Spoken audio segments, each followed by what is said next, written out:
என்ன இருந்தாலும் அது ஒரு திலுமுழு வேலை தானே. அப்படியெல்லாம் பார்த்தா பொண்ணு பார்க்க மாப்பிள்ளைங்க வரும்போது பொண்ணு அப்படியே ஒரிஜினலாவா கொண்டு வந்து காட்டுறீங்க.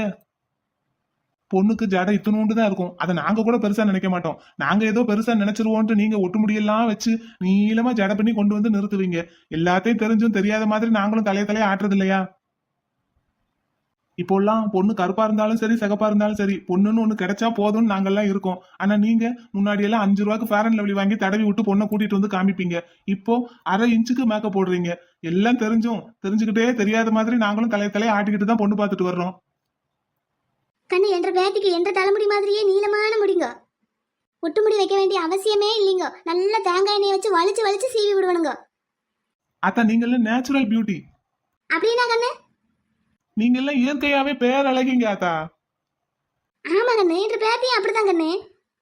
அதான் என் ஃப்ரெண்ட் ஆசைப்பட்டு கேட்டுட்டாரு. அக்கா